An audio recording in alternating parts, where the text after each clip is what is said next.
Chair, board members, and Mr. Runcie, and cabinet and support staff. I'm honored to be here to talk athletics and student activities. This was a really big calling for me back in 2016. As you know, my predecessor, Mr. Hudnoff, created a beautiful blueprint with some members that are currently board elected in here today, as well as past. And the importance to him with me succeeding him was to continue the work while trying to take it to another level. So as Ms. Brown referenced, we have a team behind me that has 128 years of school board experience. They are the team of 11.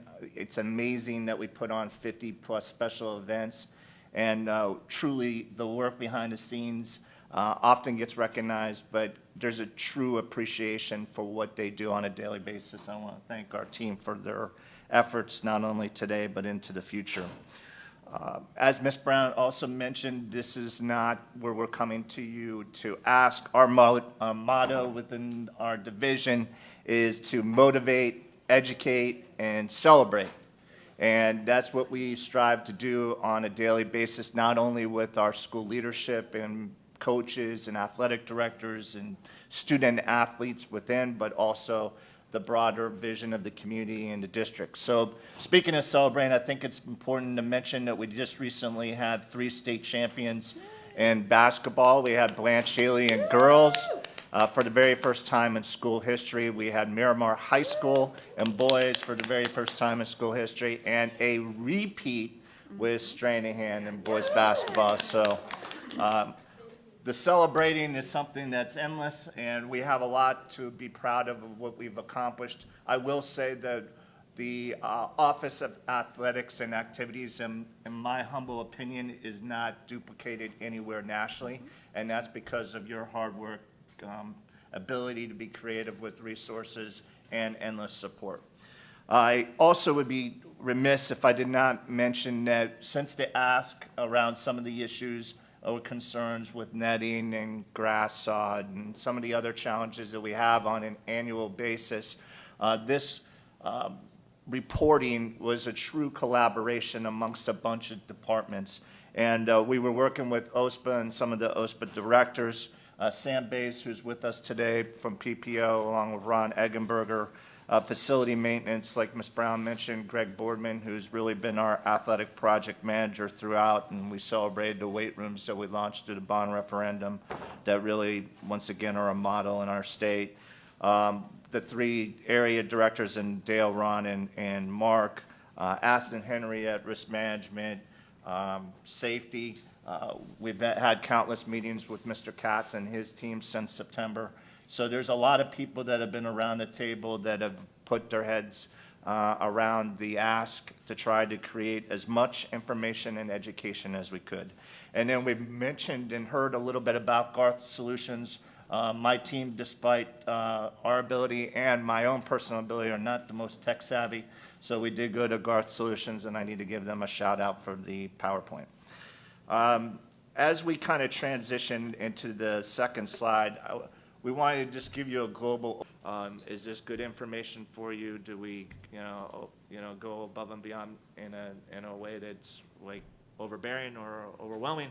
But the big thing was that we just wanted to give you the opportunity to share with us like what your ideas and potential timeline is. Thank you very much. Thank you very much. So we are going, I'm just going to remind my colleagues, as succinct as possible, on point, and let's not repeat if possible. So I have Ms. Horn, could you have Ms. Lewis? Yes, thank you. I have Ms. Good. I'm sorry, Dr. Osgood. Thank you. And we need to leverage to make sure that companies are getting involved. We had something that came in front of us a couple years ago with the healthcare item that we were basically giving away to have access to all of our high schools and our games. And so we have to get more strategic when companies want to get involved and leverage what they can from us, that it's a win-win for both of us. And I don't see that happening all the time. So I want to see that happen before I would commit to putting more money in. On page 5 and 6, you mentioned these areas of review that you looked at, and then on page 5 and then page 6 gave individual items. How many of these areas of review, 1, 2, 3, 4, 5, 6, 10, 14 of them, how many are done through an RFP, a purchasing contract, versus by the individual schools? I'm sorry, could you repeat the question there? How many of these things that schools may decide to do on their own are done through an RFP, a purchasing contract, out of these 14 items, versus the school just purchasing it on their own? So Leslie Brown, Chief Portfolio Services Officer. Depending upon each one of them, there are some different pieces that are done through an RFP or through purchasing through a contract. I don't think that each one of these is a single unit of purchase. So like, for instance, safety netting, we would have to go out for an RFP for companies to bid on the safety netting. So none of it's being done right now? Currently, we don't know of any safety netting that's being done right now. Okay. Okay. And again, the tracks, we have a process for that. The ice machines, there may be schools that have purchased their own ice machines or replaced their own ice machines. If we go forward with this process, then we would do an RFP for ice machines, work through purchasing to get the best price for the schools on an ice machine.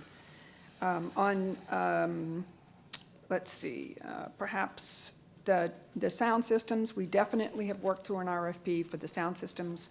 We have worked with the schools on getting those replaced, and PPO has been working with them on the maintenance of them. Scoreboards, most of the most recent ones have been done by schools by raising funds and asking for matching funds, from community partners to replace or to kind of upgrade the scoreboards. So there's different components in each one of these. And washers and dryers? Washers and dryers, we have not done district-wide in a long time. So my Sure. question is not district-wide. The question is, when the schools need it and they go out and buy it on their own, they may not be getting the right price. So I want to see for these items, contracts. They may not be access requests at the budget hearing. I need a budget to see where your money is going. Absolutely. As one board member, I will not approve one thing until I see a budget. Thank you. Thank you. I have Ms. Good. Thank you, Madam Chair. So I'll try to be quick. So I'd just like just to get some follow-up on the intercoms. I know you mentioned football, but I know there's baseball fields also that are located in certain areas within school campuses. So, how are we progressing on those? Doesn't need to be answered here, but if I can get follow-up or the board get follow-up on that, that would be excellent. The same thing, I'm interested in knowing, and maybe I missed it, but the issue of gymnasiums, in your assessments and going from school to school campus, did you also assess those and their conditions, and some may have needs as far as maintenance needs or upgrade needs or just stay afloat need. So it would be good to get a sense of that. You didn't mention gymnasiums today, right? Or did you? I kind of went through it quickly, but the gymnasiums were part of the assessment. And what we did is we looked at the bleachers, the lighting, the sound system, the scoreboards, the painting, the field, or court Right, it conditions. was one of your categories, Yeah. but you just kind of glossed over it. Yeah. So any follow-up on that, that would be excellent to know. The sound systems or the intercoms that were referenced. And then I'm going to leave the issue of not necessarily artificial turf, but the issue of grass. And for whatever reason, some schools, grass gets more damaged than others. Maybe it's issue of drainage, maybe it's issue of where they were built, maybe it was issue of the fill used when the schools were first constructed. Some have been done, some are damaged again.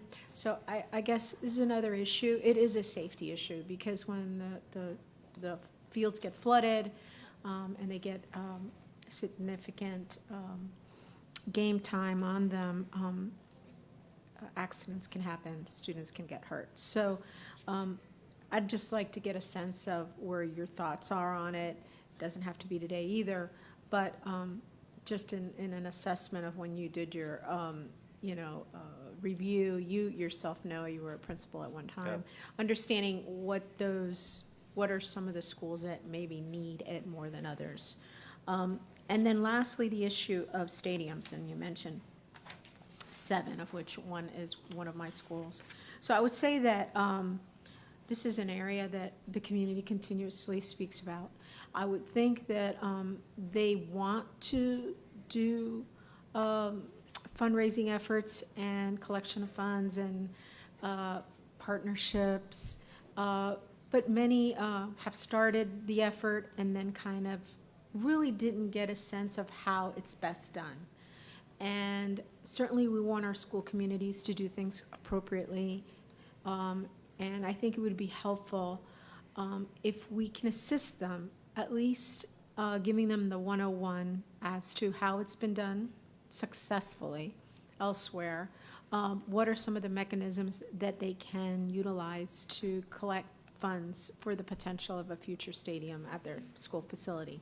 Because I will tell you, it's frustrating for them, and although we don't have the funds right now, we may in some future opportunity through some type of referendum, but as of right now, many of the families that live within these schools want to see it. And the fact that they have to go from school to other school locations for their activities is a challenge. So I don't know, Mr. Renzi, if there are opportunities where, through your leadership and that of your team, that we could sit down with school leadership at these schools and parents and just let them know what are some of the avenues that can be done and how we as a district can help them so that it's not so overburdensome for them. So, and that's the extent of my comments, to be not repetitive. Thank you. Thank you. Ms. Rupert. Thank you. Sorry. I think I had my few questions on page 5, and I'll be very quick. Stadium lights. We've talked about this in the past, and it's not just one district or one high school. It's around the area where they have to travel from school to school to be able to play their games at nighttime. They don't really have home field advantage. I think a budgetary look at that aspect, for me, for parity, it's a big moneymaker to have your home games. So they're missing out on that aspect. And really the camaraderie and the buy-in to the neighborhood like we usually enjoy. Okay, that's one. Needs assessment, I too would like to look at that. 3, you already touched that. I had a question about Title IX, is it, Leslie? Yes. I know we get, like, maybe it's toward the latter part of the year, we get kind of the infractions list or gotta do better list, let's call it. And does that status weigh into any of these particular categories for you guys? Like, I know we've discussed locker rooms before, we've discussed playing sport, girls flag football versus, boys, whichever. I didn't see that in this, but I thought it should be, unless you tell me why not. Yes, when the team did the review, they made sure that all Title IX conditions were included in the review. We Okay. did not separate it out in this presentation, and I appreciate that comment. It should have been more clear that we had looked at both genders and Right. reported it out here. Okay, so when we get the needs assessment, it'll be in there. Yes. Right, okay, perfect. And then the other thought, very quickly, Sean, you were saying about the new signage. And I was thinking of coming out of my neighborhood now, and I'm facing Coconut Creek High, and we have that new fire station right there. You see the special markings on the street, but you also have like a helo signs, so if there's something wrong, they're able to go down there. Was that part of the signage that you were inferring? We are just starting the conversation with the safety and security team Right. within Broward County Schools. I'm not like a Point guy. yeah, I'm not. But, Okay. you know, we have a committee that we have assembled, and that is with school principals, security people within the school, district staff, our department. And we're trying to kind of put together that Right. wish list of what we could do to improve. Not so that that money can flow to us. Okay, thank you, great. Thank you for the work that you're doing around alumni support. I think that that is an untapped resource. And I concur with Ms. Good with regard to making sure that we provide some type of roadmap for our schools and our community leaders to make that happen in a way that is easy for them to do and follows whatever rules, regulations, and guidelines are required. And then I too am interested in looking at the budget, and I don't know if it's separated as PPO has a separate line item in their budget that's allocated to certain things that support your division, but I think it's important for us to look at both of those so that we have the full picture. And I think that is the extent of my comments. Thank you. Bam. Thank you. I have Ms. Bartleman. Yes, I would like more details, like you didn't list schools in here, so I'd like to see that. Also, this has to, for me, has to be presented in its totality as part of the capital plan with future years, which everyone said already. And also, like, I think it would be important for you to prioritize. Of course, you said safety is at the top. The question is, in your assessment, I know in the packet it said traditional schools. Did you happen to look at any of our combination schools? What we did is we looked, when we say traditional schools, those are the ones that have football or they host one of the 26 athletic programs that we have. Okay. So, and some of them I've- are combo schools, like Dillard is one of those. Okay. I visited, tomorrow I'm visiting another combination school. I have a very big concern about the lack of care that is being taken, especially on the soccer field, the outdoor basketball field, and some of the baseball fields. When I went to one of our combination schools, I'm not going to say their name, but I will let you know, they didn't have any netting in the outdoor basketball fields. And the same thing happened at the other combination school. And I know that the municipality lets them use their facility, but at the same time, that's for their sports teams and not for their general PE class. So my biggest fear is that we might be looking over some of our combination schools.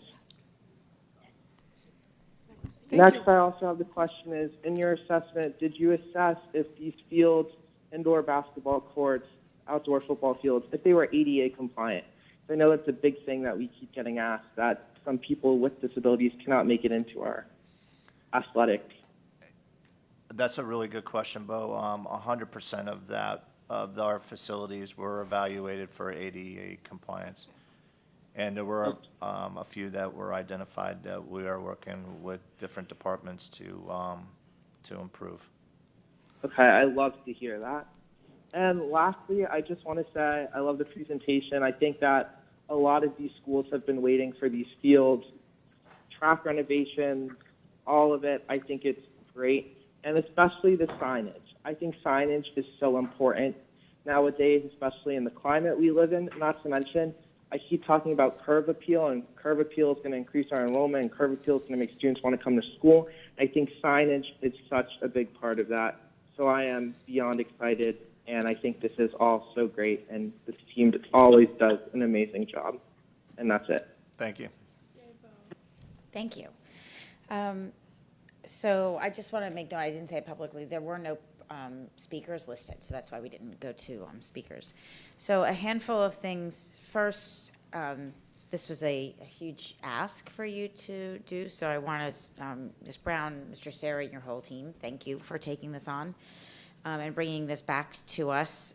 This is, in terms of, I'm going to speak to the netting first. This was something actually that came up through just my own experience at baseball fields and realizing that this was a critical issue. To Ms. Brinkworth's point, from a risk management perspective, when we talk about safety being the most important thing that we look at every time we prioritize, I don't know how optional this is for us, because in some of our fields, you have kids who are at the level of college, and we do not actually have netting, at least functional netting. It is a significant risk. I would like us to have some follow-up on that, please, through Mr. Runcie and Mr. Moquin, because I think that's something that we have to address in that safety. So I wouldn't even, yes, obviously it's for our athletics, but to me, that really falls under the safety umbrella, even more so than it does under the athletics umbrella. I wanted to ask a quick question before I go through the different items. The 65 of the 150 work orders, are the others not done because they're outside of the scope of work orders, or they're just still in progress? Keep a lot of our kids invested in education. One of the reasons many of our kids go to school is because they want to be on a team. They want to be with their teammates. And there's just a much broader benefit to our students. Even if you've never been involved in the sport, you go to some of these sporting events. I mean, that's just part of your experience in our schools. I think it's important that we acknowledge that, and that we at least have some consideration of that as we look at the budget. And what's a direct impact to our students? To me, a direct impact to students is their experience regarding the sports and all of the programs that are supported through those limited dollars. So with that said, I'm going to end my comments. This has been very helpful. I think there are certainly areas. Netting, for me, is a priority.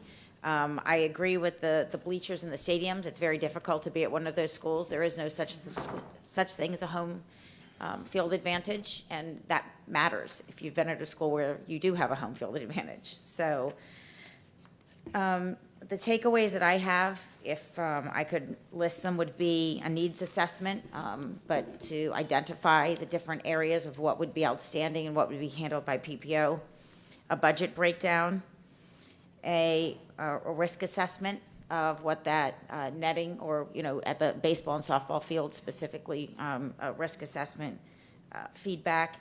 And then the last one that I heard was some type of follow-up that at our schools, staff has met with the leadership at the schools that do not have stadiums to be able to give them some support. So feedback to us, and I'm sorry. And lights. And lights, correct. Thank you. Ms. Brinkworth. And I think to follow up on what Ms. Good said with regard to the conditions of certain fields, I think a risk assessment for those fields as well, to see whether or not there are certain fields within our district that are having more claims than others, that we might look at what that looks like and how much it's costing us. Okay, Mr. Moglen? No, I was just going to say that in my prior experience as risk manager, we do periodically receive claims, both primarily